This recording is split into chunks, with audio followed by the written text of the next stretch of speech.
woven with threads from many different strands, each adding a unique meaning to the story of a community, learning to live in the shadow of empire. It's easy, perhaps, to get lost in the debate about the authorship. Was it the Apostle Paul? Or was it a disciple of Paul? Or was it a group of folks, each taking a turn, adding their own perspective? Or was it someone writing long after the Apostle Paul had fallen asleep in the Lord? But the beauty of this text lies not in its attribution. The beauty of this text lies in its invitation. Here we are invited to step into a world where wisdom is not a possession, but a practice, where time is not something to be filled, but a gift to be cherished, where the music of faith resonates in the heart of a believer community. Here's the scene in Ephesus. Imagine a small gathering of believers huddled in a dimly lit room, the flicker of oil lamps casting long shadows on the walls. These are not the powerful. These are not the elite. These are not the well-connected. No, they are the marginalized, the ones on the edges of society. They gather in secret, not out of fear, but out of a deep need for connection, for a place to belong, for a community that will hold them in their weariness. In the midst of this gathering, someone reads aloud from a letter sent to encourage, to guide, and to remind them of the call that they have answered. The words spoken with the rhythm of someone who knows what it is to talk about truth in troubled times, carrying a weight that silences the room. The letter says, "Be careful in how you live, not as unwise people, but as wise, making the most of the time, because the days are evil." The words hang in the air. And in that silence, you can almost hear the thoughts of those who gather. How do we live wisely when the world around us is filled with so much uncertainty? How do we make the most of our time when time itself seems to be slipping through our fingers as fragile sand beneath our feet? How do we make most of our time when we have so many duties and obligations that call for our time? How do we make the most of our time when our time isn't always our own? To live wisely, the letter suggests, is to live with intention. It is to recognize the choices we make each day in the small, ordinary moments are what shape the trajectory of our lives. Wisdom is not just about knowing what is right. It is about embodying that knowledge in the way we walk through the world. It is about being present in the moments of grace that come, even in the midst of what the letter calls evil days. Then what does it mean to make the most of our time? The Greek word used here for time is kairos. And as many of you know, this refers to an appointed time, a moment pregnant with possibility. It's not a tick of a clock, but the turning of calendar age. It is the realization that each moment carries within it the potential for transformation.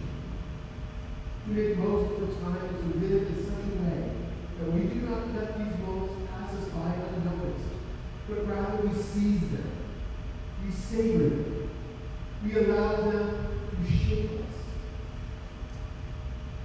But how in the face of trials and tribulations of life do we find the strength to live this way? The letter offers a simple yet profound answer. Be filled with the Spirit. Not be filled with the distractions that numb us, that drown out the pain and sorrow of temporary pleasures, but with the Spirit that breathes life into the weary and hope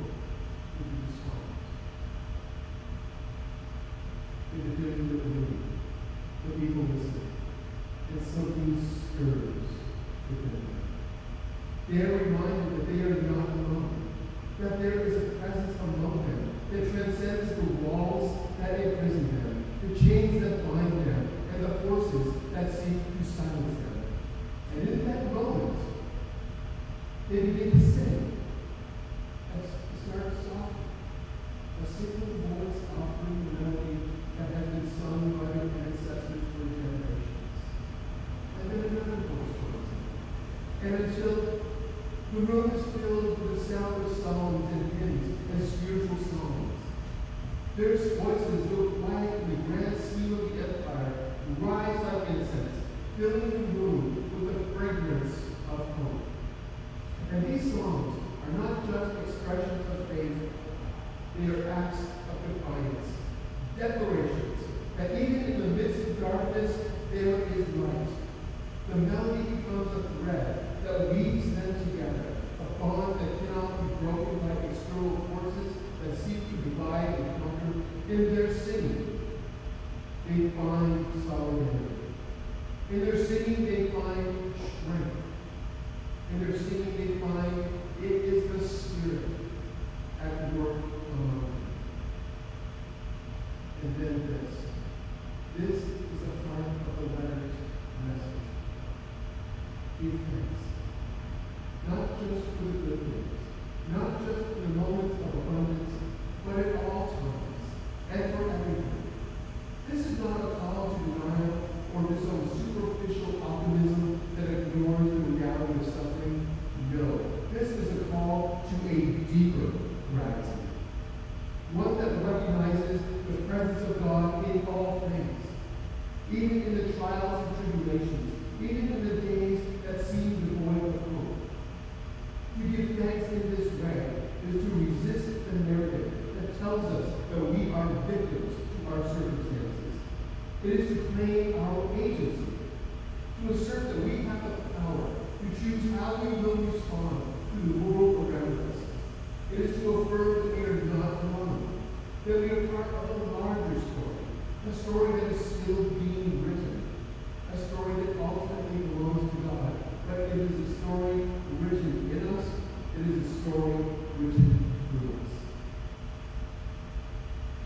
And the final words of the song fade into silence. The room is filled with a sense of peace. The challenges they face have not simply disappeared, but something has shifted. They have been reminded of who they are, and they have been reminded of whose they are. They have been reminded that wisdom is not found in the accumulation of knowledge or power, but in the simple daily acts of love and kindness, in the choices to be present, to be grateful, to be filled with the Spirit. And so they leave that way, not with all the answers, but with a renewed sense of purpose, a deeper awareness of the sacredness of each moment, and a song on their lips and in their hearts that will carry them through the days to come. In our own time, as we face the complexities and challenges of life, may we choose to follow the call of this ancient letter. May we live wisely, making the most of the time that we have been given. May we be filled with the Spirit, and may the music of faith resonate in our hearts and our souls. And may we give thanks all